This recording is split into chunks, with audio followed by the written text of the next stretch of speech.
Hey, folks, over at Howard Zane's house again for my weekly visit. Let's talk about this incredible stone house, Howard. This house, I love building stuff. I'm not an architect. I started architecture, and I lasted about maybe a half a semester, and I pulled out of it because I couldn't stand what was happening. I Mhm. hate modern architecture. This is my style. I admired back in the 1890s to about 1910. Anything in my layout, as far as aesthetics, doesn't go past 1920. So this would be typically a turn of the century type stone building. Mhm. The building is made out of basswood, and the covering, the stonework is very simple. It's done with Yeah. paper, building paper, and it comes from Greece. So you can find the gentleman that sells this stuff on eBay. Hmm. Just do a search, and he has all scales, N scale up through a G, any Wow. kind of stone material, or bricks or whatever, and it's good stuff.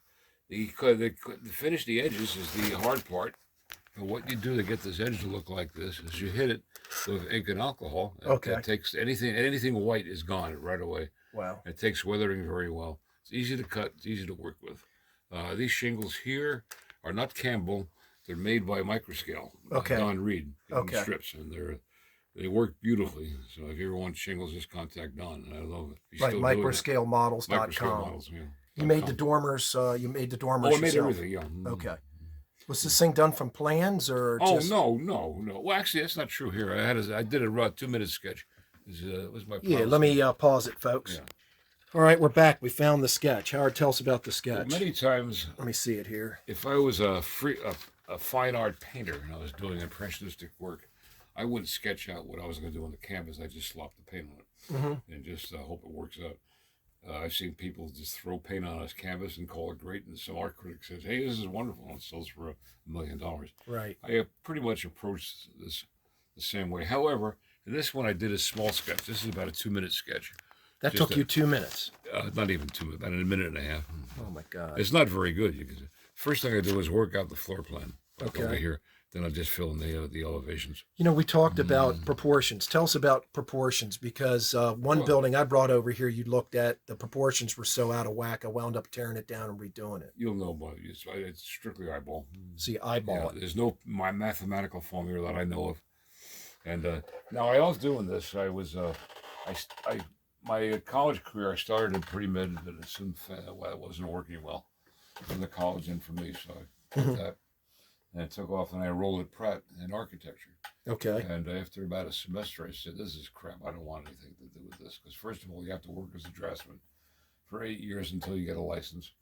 And I just wanted to be more free, so I studied industrial design. So my degree is in industrial design. Okay, not architecture, but No, industrial But I design. loved architecture, but I loved the period. I couldn't stand modern architecture. Right. I would say architecture aesthetically reached its peak in the mid 19th century. Mhm. Now this style here would be turn of the century. It's all So stone. this isn't Victorian architecture. Oh no, not Victorian. No, Right. no. I call it Appalachian Gothic. Okay. There's no such style as Appalachian Gothic, but in my head it exists. Well, that's All pretty the cool. structures on my layout are the same style. Wow. Let me take an aerial view here. Let Oh, me sure. get up and just Here, I'll hold the symmetry. Okay. do an aerial view of it. Yeah, it's pretty interesting. There's a lot going on. Yeah, and the size of it's about what, 6.5 inches by 11 inches. Well, about 6 by 11, and Okay. it's 10.5 high.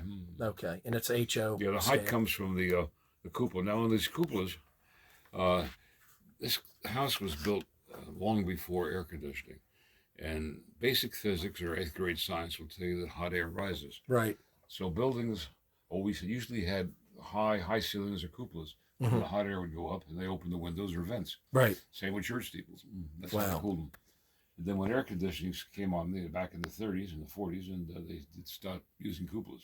But I love the design, and I can remember it's kind of a sort of an off-color tale. But a lady came to my show, and I had about maybe 15 buildings with cupolas. Okay. And she comes up and said, "Mr. Zane, I love your buildings, but..."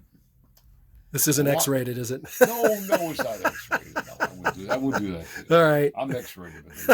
But anyhow, she says, "I love your buildings, but why do they all have cupolas?"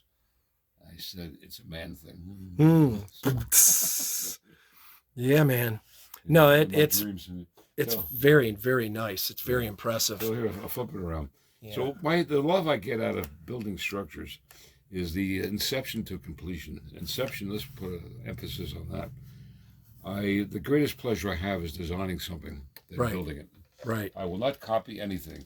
Now, as a professional model builder, many times people will give me photographs of things they want built, and I turn them down. But I say, stop right there. I'm not going to do it. Right. I'll only take on a commission if I can design it from inception. Well, this is a good time to. I'm going to pause it, folks, and show you. We were just looking through some sketches. Let me show you some of these sketches that I'm talking about.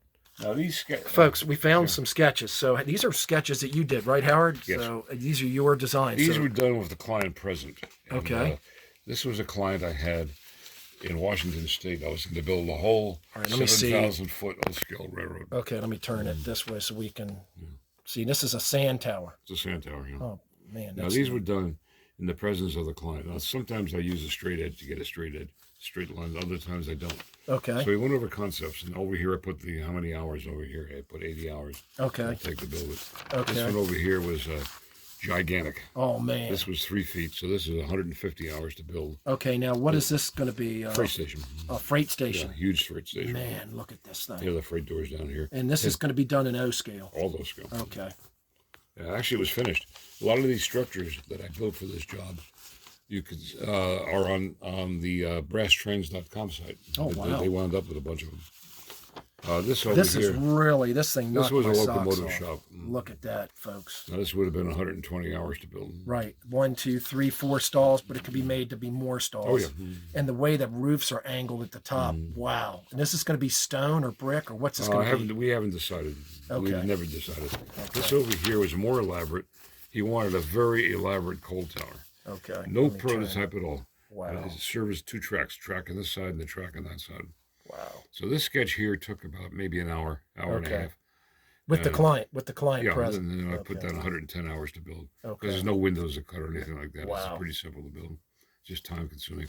Now this is gigantic. Now this structure does exist because the client passed away before I was able to deliver this. Okay. So if you folks know Bob Hess up in York, he's a well-known O-scale modeler. Mm-hmm. This structure's on his layout now.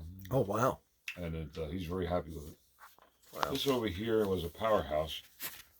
Oh, that is really This was good grief. That's going to be what, brick and stone or brick? Didn't decide yet. Undecided. I just came up with the concepts. Man, I hold on. built Let me a whole take bunch a of look. buildings for this fellow. I really, really like this. I like them all, but this thing here, I really like. God, This would have been a sanding facility.